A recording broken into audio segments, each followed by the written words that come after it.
Eropa Romawi ini mengatakan ini adalah kemenangan salib.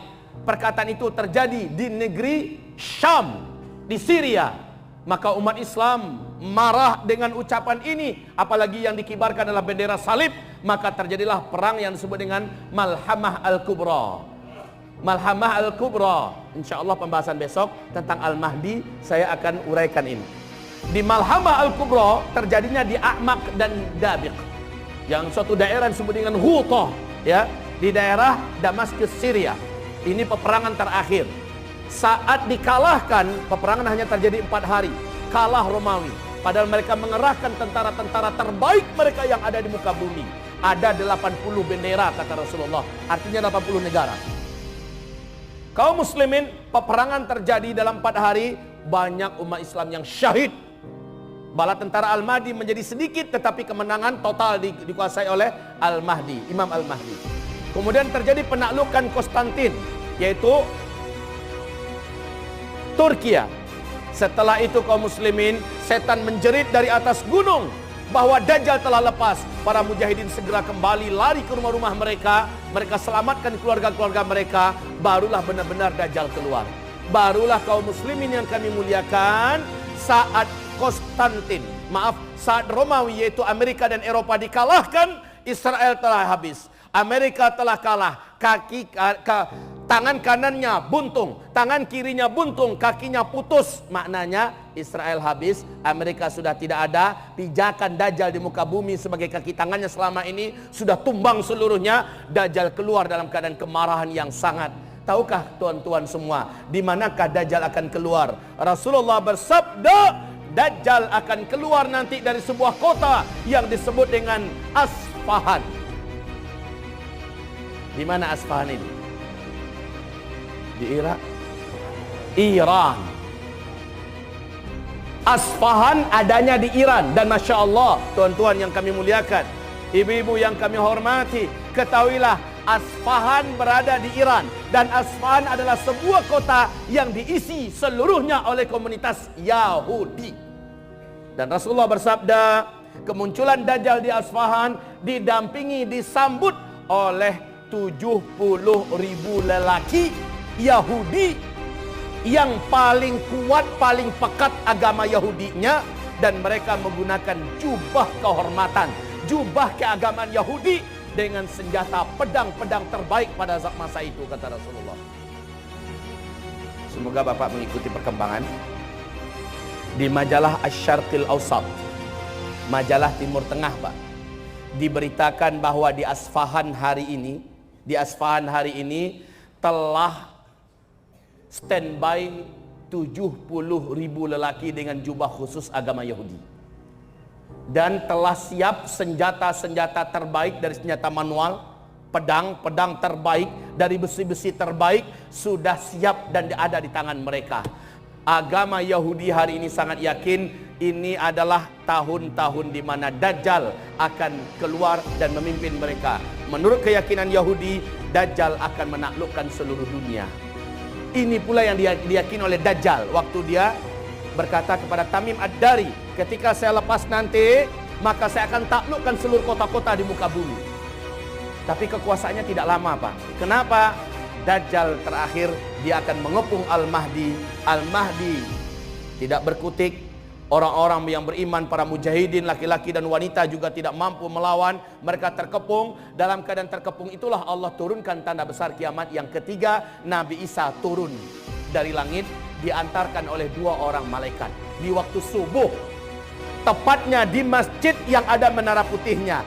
Al-Hafiz Ibnu Katsir, para ulama Ahlus Sunnah mengatakan turunnya Nabi Isa itu yang ada menara putihnya di Damaskus. Masjid ini adalah Masjid Jami' Amawi, dan masjid itu ada sekarang. Kaum muslimin yang kami muliakan, jadi kemunculan Dajjal nanti di mana? Asfahan, Iran. Selanjutnya kaum muslimin yang kami muliakan, siapakah calon-calon pengikut Dajjal ini? Allah telah menyiapkan calon-calon itu sebelum Dajjalnya muncul. Dan saya merasa takjub luar biasa. Kenapa? Seperti sedang terjadi skenario yang maha sempurna dari langit. menjelang Dajjal muncul, Pak, kelompok-kelompok besar di muka bumi yang akan menjadi para pengikut dan pembela Dajjal sudah mulai dipersiapkan oleh Allah. Secara alami terjadinya. Siapa? Satu yang akan mengikuti, yang akan membela, yang akan menjadi para penyembah-penyembah Dajjal. Satu, seluruh orang Yahudi di muka bumi. Dua, yang kedua, seluruh setan dari bangsa jin ini akan menjadi pengikut Dajjal laknatullah alaih dan siap membela Dajjal, siap membantu Dajjal. Bapak sanggup bayangkan, satu orang saja kalau sempat didampingi oleh 10.000 setan saja, Pak, kekuatan orang ini sudah sangat menakjubkan, betul tidak?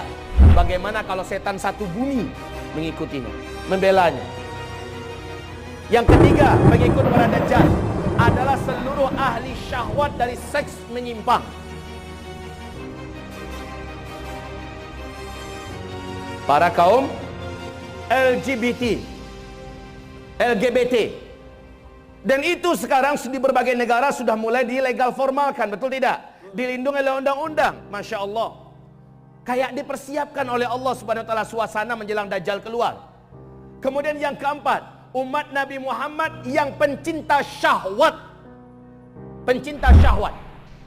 Suka berzina ke sana kemari, suka dugem ke sana kemari, suka melakukan maksiat ini, meninggalkan sholat, menelantarkan puasa dan segala macamnya. Maka para ahli maksiat ini, pemakan-pemakan riba, dan tidak mau ditegur, tidak mau dinasehati, mereka ini nanti ketika Dajjal keluar akan menjadi pengikut Dajjal.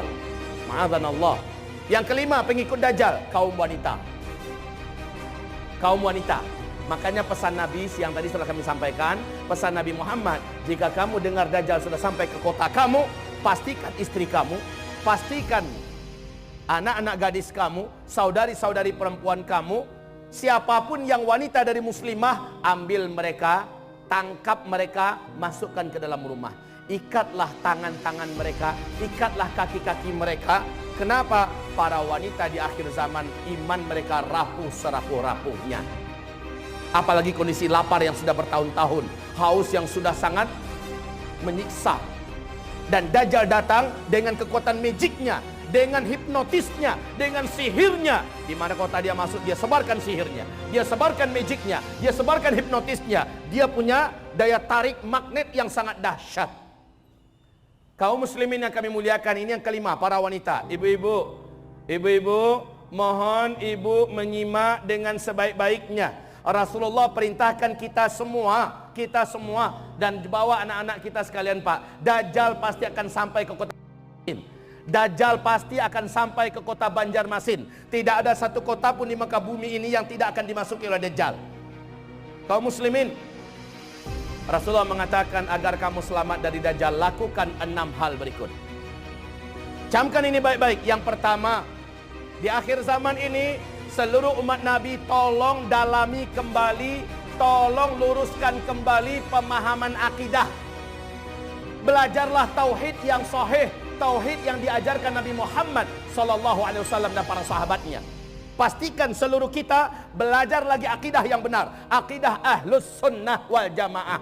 Jangan lagi diributkan, ini akidahnya mana, ini akidah Ahlus Sunnah wal Jamaah. Dari kitab